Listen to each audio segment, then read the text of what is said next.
So to kind of get onto the meat of things, I wanted to sort of run through in hopefully a kind of practical way what you can do with the iPhone. Now, I'm picking the iPhone because, to my mind, it is the very best device. This is the best device for mobile multimedia journalism. Partly because of the things about the phone, but mainly because so many people are creating apps for it. So many people are creating apps that make it much better, that improve on things about it. And I'll run through a few of these. I've been banging on about how great the iPhone is. There are some things which aren't so great about it. The battery life is pretty poor. It's pretty hard to hold steady. If you're shooting video and you're holding it like this, it can be quite tricky to not to let it wobble, and wobbly video looks really unprofessional. And the signal can be poor away from hotspots, and the mic, the inbuilt mic, is pretty dreadful. Any kind of breeze, and it gets wind noise on it, and it's not directional. Also, trying to edit on the thing is a nightmare. There is a kind of weird edit device which involves you using your finger and thumb and pulling and pushing, but it's dreadful. It doesn't really work. But the good news is that we can actually overcome all of these shortcomings because of the apps and the gadgets that have been created. And if you have another smartphone and you're thinking, I wonder if I can do this with my smartphone, you probably can. And probably just a quick Google search would find the versions for this. So, for instance, battery life. I could easily flatten this battery in 2 or 3 hours if I was recording, editing video, and so on. So I've got a charger. You can probably see that doesn't look much fatter or heavier than a normal iPhone, but it has a battery pack on the back. I think all these things have got particularly mad names. This is called a Juice Pack Air, which cost me unfortunately 60 quid, but it doubles the battery life. So it means that even when I'm editing video and broadcasting, uploading video, it still works for a good half a day and hopefully a bit longer. Also, the problem about hotspots. Away from hotspots, it's not so great. Well, in fact, there are loads of hotspots. It really only requires you to go into a coffee shop or a bar or another public place. As I say, the phone is rather hard to hold and handle, but there are all kinds of clever devices that have been created to make it stable. That top one looks like, what that is a three-legged tripod, which you can bend the legs. So what they've done with that one is they've bent it around a static object, in this case a metal pole. But you can turn them and twist them in any way so that the phone is always standing upright. And this is another one, which is like a hand grip. You put the phone in the hand grip, which is really useful. It almost makes it like a kind of steady cam. An external mic is really useful. The one I'm using here is, that cost me 8 quid. That's a really useful one. There are all sorts of different ones. You can't really see that thing, but this is the most kind of sophisticated device. They've all got ridiculous names. This is called an Owly Bubo, and it did cost me 120 quid. But the phone fits into the back of it. It comes with an external directional microphone. It also has, if you can see this is not one but 2 lenses. With the full lens on, that's a wide-angle lens, a professional quality wide-angle lens, the kind of lens which is used by professional photographers. If I unscrew it, it has another lens, a 37mm lens. Not available yet, but it can't be too long before you could get a telephoto lens on it. So essentially, when you see journalists, multimedia journalists going around with £3,000 cameras on their backs and all the rest of it, okay, there will be situations when that's necessary, but actually all I need is this phone and this, and I can record video, audio in professional quality, and I can also broadcast it from the phone. Now, establishing your publishing platform, it's obviously very straightforward. Most of the kind of apps you've got, any kind of internal camera or audio device in these phones will let you upload it to things like Facebook, Twitter, Blogger, YouTube, and so on, which is fine for kind of social thing if you just want to put it in front of your friends. But if we're thinking about this as a professional journalist, obviously what you really want is one platform where you can broadcast everything together. A really nicely designed, coherent blog, so that if I've got video, text, and a still from a particular story I've covered, I want that to all go together. I want it to be in one place. So for that, you really need a location to put it. And the one I like is called Posterous, posterous.com. What you do with Posterous is you email to the site, you start an account and it gives you an email, a dedicated email to upload stuff to them. And when you've done that, you can upload anything you like. You can put attachments into your email, videos, stills, text, audio, anything you want. put it all together in one email, and it will be uploaded straight there. The other thing that it does, well, it designs it into a perfectly nice looking blog, which is the middle illustration, and then it transmits it on.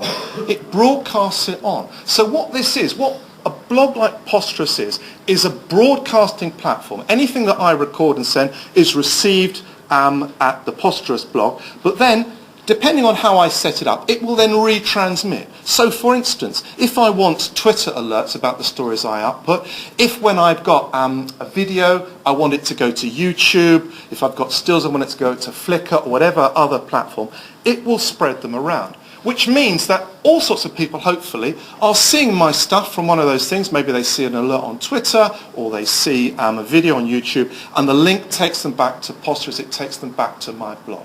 So I've got this fantastically coherent publishing platform, which is an entirely professional thing. Now, this is not much of an illustration, but on the left there, this is what my blog looks like. This is just an example of something I uploaded.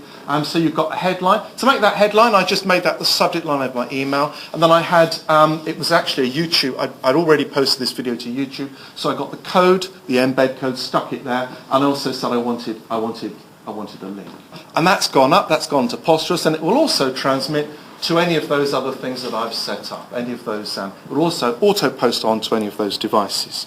Another thing that would be really useful, if you've ever tried to type on a smartphone, even probably a BlackBerry, which has got a sort of QWERTY keyboard, it's a bit of a pain, to say the least. So all sorts of people are inventing all sorts of things, and this is one which is a Bluetooth foldable keyboard. Essentially that means that I can write just as if I were at a laptop or at a static computer straight into my iPhone. So that gets rid of another real problem, which is that there is that terrible little tiny keyboard. So that's another step forward. And there are all sorts of things coming out. There's a new one that's not going to be launched until January, but that actually is a foldable solid keyboard, and it's got a dock that you plug your iPhone into, which I'm looking forward to trying because I think that'll be even better.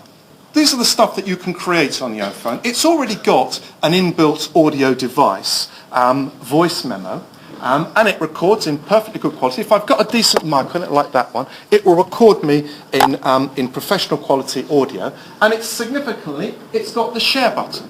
And all I need to do to share that is, well, I can choose YouTube and all the rest of it, but if I put my Posterous URL in there, it will upload it straight to Posterous. So I can broadcast straight from a free device that's in the phone to my Posterous blog. I can also go to AudioBoo, and AudioBoo is a free application, and when you first see it, it just looks like it's actually rather similar to the inbuilt app. It's slightly better in that it enables you can take a picture of the location or the person you're interviewing, and you can also geotag it. So you get a nice little package. Here's my audio, here's the picture of the thing it's about, and here's the location it was taken. But it's also on the web as opposed to on your device. You find that it's actually got a lot more to it. It enables you to create a feed. You can put your AudioBoo account to your social networks and with Posterous. Also, it gives you something to embed. That little player there is just a piece of code, and I've also embedded that in my Posterous blog. And the other thing that Posterous allows you to do is it has the kind of the home page, the front page of the blog, which is just stuff kind of feeding in, just the way a blog is, and dropping off the bottom. But you can also create separate pages. So I've created some separate pages, and this one is my AudioBoo channel. So my latest AudioBoo will be there, and people can go back through. It also links in with iTunes, so that your audio podcasts are all there on iTunes. You get an iTunes account. Stills creation, yeah, you can upload stills to it, you can upload them through Flickr and other things. If you've got this kind of device, I'm not a professional photographer by any means, but what professional photographers say about this is that in terms of colour saturation, contrast and sharpness, you've got really professional stills photographs. Video, you can also email video direct from the inbuilt camera, send it to YouTube and so on. You can use various devices for live broadcasts. One of them is called Quick, another is called Ustream, and you can also set those up. You can embed those players in your website, so once again that content, that material goes straight up there. I've set up a Quick player, I've embedded a Quick player again into my Posterous blog that appears in its own channel and also is automatically rebroadcast on to whatever I've set it up to do. So if I want it also to go to YouTube, to anywhere else, to alerts on Twitter and so on, it will do that. Broadcasting multimedia live. Cover It Live is again a fantastic mobile application. If I have that Cover It Live on here and I also embed a player on my Phosphorus blog, I have an interface where I can upload things live, and that could be anything. It could be audio, video, text, anything you like, all goes in there. It's also two-way, so that people who are in the audience can tweet, can ask questions. We can get a dialogue going. The other thing about this is what would be really good is if you could edit video on it. There is a device, there are various competing devices, but the latest and the best one is called Vericorder First Video. And that enables you to edit video to a professional standard on the phone. It takes a little bit of getting used to because it's all the smartphone, and I keep desperately wishing that it was like one of the devices on a static computer so that I could use the mouse, but you can't. But it enables you to create video, to upload video elements, to also add audio. You can have 2 other audio channels. So for instance, you're at an event. I was at an event recently. I shot lots of kind of video. It was a kind of big crowd event. Shot lots of bits of video of the crowd. The audio I had with that was, some of it was quite good, the rest of it wasn't very good at all. Separately, I had great audio with rubbishy pictures. So it enabled me very simply to take the audio, to extract the audio from some elements, and with my finger slide it along and put it underneath different bits of film.